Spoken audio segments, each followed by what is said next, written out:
Greetings, friends. Have women ever gone to war, literally? Have women ever fought in battles? The answer is yes, they have. And I don't mean the modern kind where women are in some frontline so called positions in Afghanistan, Iraq, places like this. Yeah, in the odd occasion they have been under fire, and perhaps they have done things like male soldiers have done in combat, but I think those are pretty rare cases. Like they're put in support positions, they're at the base, they're doing other stuff, they're on aircraft carriers, and even this presents its own problems. Um, that's why it's not really encouraged to have modern women fight in combat for good reasons. Although for political reasons they're trying to change this, but it does remain true that throughout history, including Western history, but also as we'll see, certainly outside the West, many peoples have used females as warriors. And of course, may think of the Amazon warriors. Wasn't there like Xena, the Amazon warrior? Wasn't that a TV show in the 90s? And that was based on the Greek myth of I just have it here on Wikipedia article. Just 'cause, the bare basics. In Greek mythology, the Amazons were a tribe of warrior women believed to live in Asia Minor. And then mentions that the Amazons were brutal and aggressive, and their main concern in life was war. They mentioned Asia Minor there as being the location where these supposed Amazon warrior women existed in ancient times, or in Greek mythology. So that may be partly true and partly who knows. But the interesting thing is that I have read this book. Let me see if you can see it in the light there. Yeah, I mentioned this book before. I discussed the ancient Europe-India connection in relation to this book, The Celts, or A Brief History of, by Peter Beresford Ellis. But there were a lot of other interesting things in this book about the ancient Celts. And one of them was that they had women fighting sometimes, apparently. Now, how much of this is myth, how much of this is exaggeration, how much of it is historical verified fact, that's difficult to say. But we can say with some certainty that it did happen to some extent, because there were accounts from Roman soldiers of this sometimes happening. Now, I don't know if it was the sort of situation where they only did that when they were desperate, when the Romans were really taking their lands and forcing them and they had no choice. I don't know, but it seems like there is this strange warrior spirit in ancient Celtic peoples, which are even if you look at some of the explanations as to who exactly the Celts were and where they came from, it is complicated, and you may start to raise your eyebrows like, are these all the same peoples really? It's a little murky. However, despite that, it seems not too controversial from what I understood, because he's commenting on the scholarship in this book. He's talking about what other scholars say. At least he's saying that there was a Celtic presence in Asia Minor, because these people spread all throughout Europe, from Central Europe, somewhere in Central Europe. They spread, of course, to the British Isles, and I guess should form the ancestors of the Scots and the peoples of Ireland. Boadicea, I don't know how you pronounce her name, the ancient Irish queen who took on the Romans in a revolt, which did gain the upper hand for some time before it was eventually put down. And I think she died either from committing suicide or she met her end, but she was apparently not just involved in a passive role, but fairly actively involved. I don't know if like actually fighting soldiers, but she was said to be a very fierce war leader. So that pretty much says it all, and like she formed legends. One other weird thing, this is not about women, but Celtic men sometimes fought naked in battle, and that was thought to show how fierce you are, how your passion that you're going to kill them, like this animal coming at you But I gotta say that's a little weird, fighting naked in battle. These are based on the Roman accounts.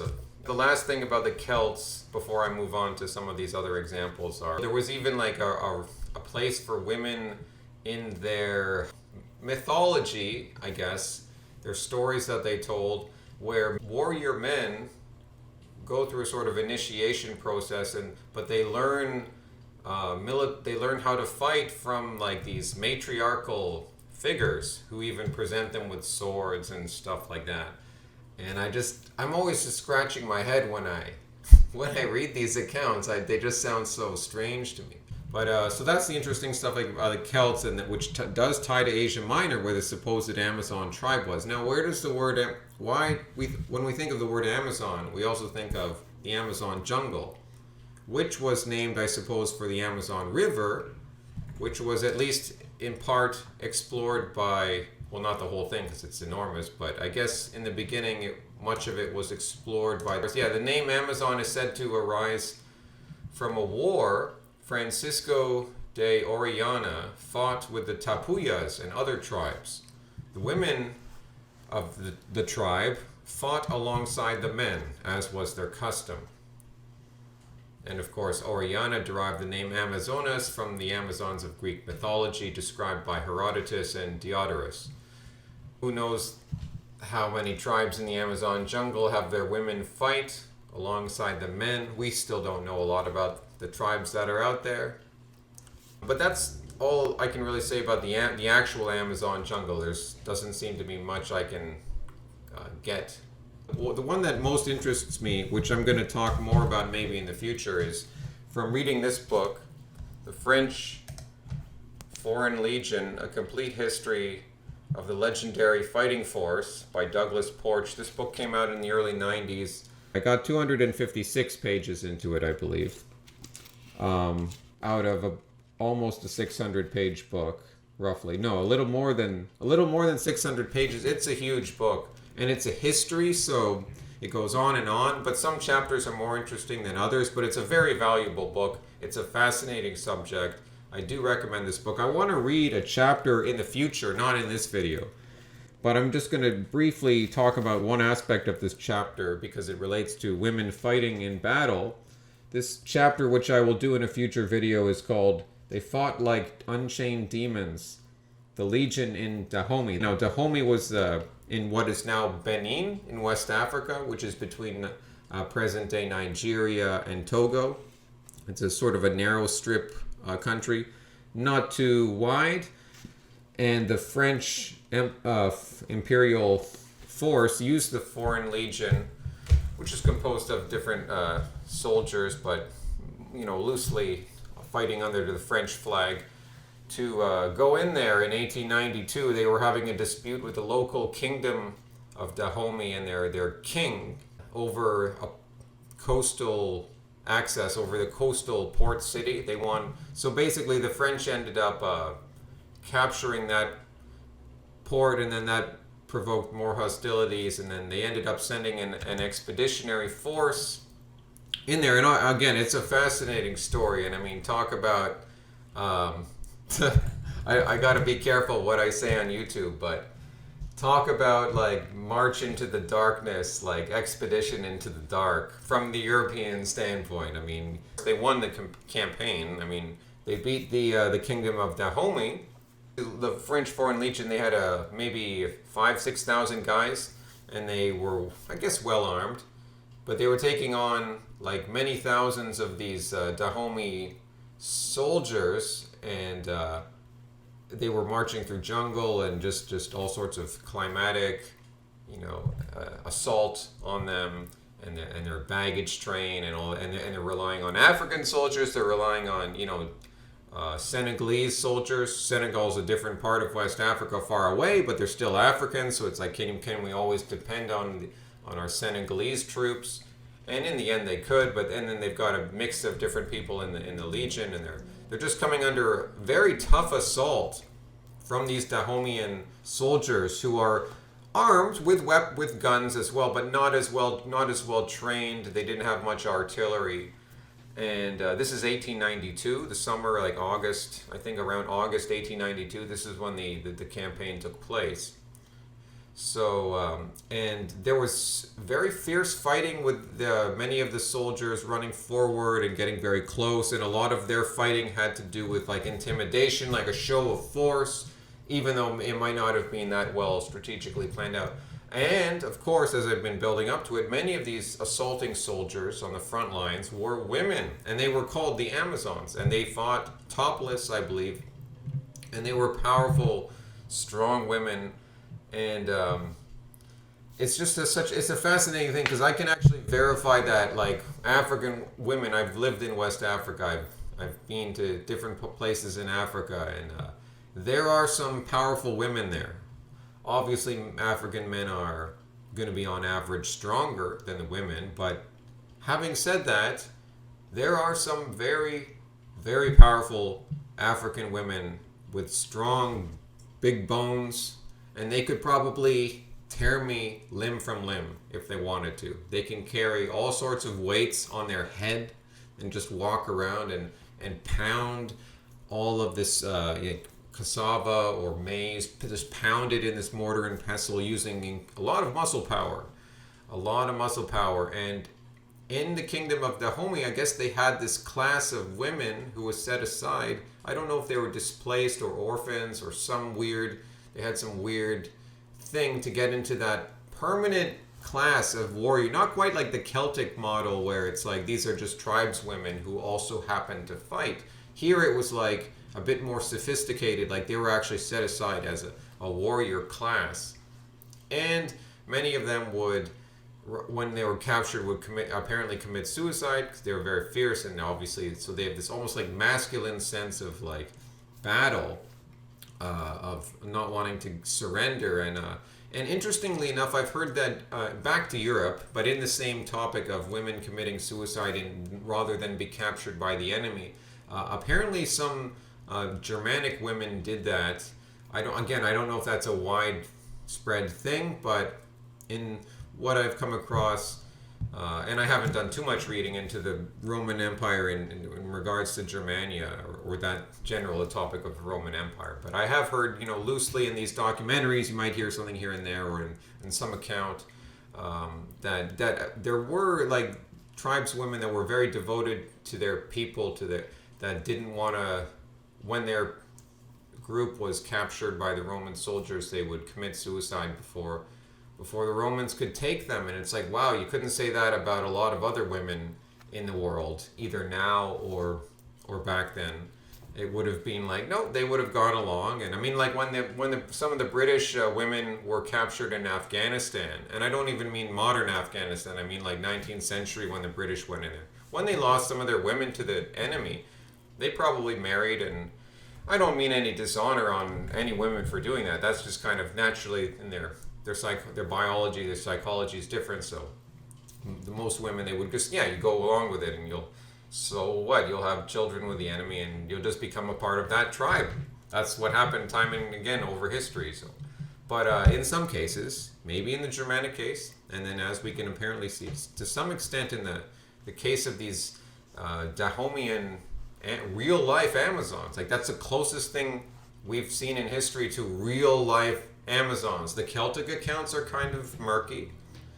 The accounts of Oriana are more believable, although they're still about 500 years old. This is something happening in 1892 in West Africa. This is more of a modern thing that we can still say happened not that long ago. It really did happen. It was, clearly like hundreds of people saw this.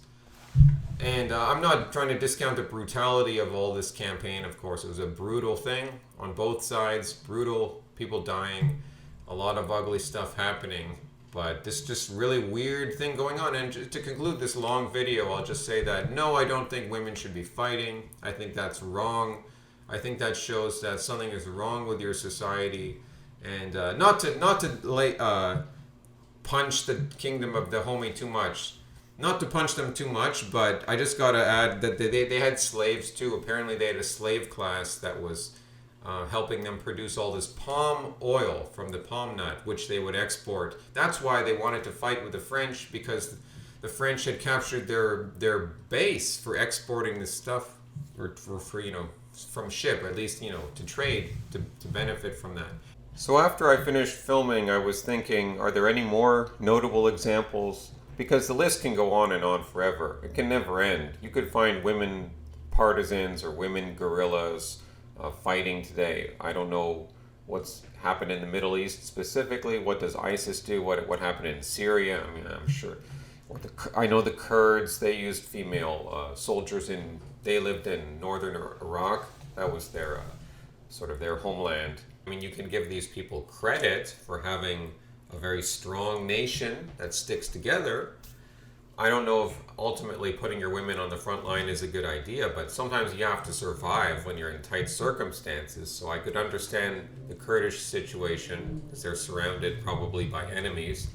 But the final example would be the Soviet Union during World War II. They used some women in significant numbers, and a lot of those women served on the front line. According to Wikipedia, over 800,000 women served in the Soviet armed forces in World War II, mostly as medics and nurses, which is over 3% of total personnel.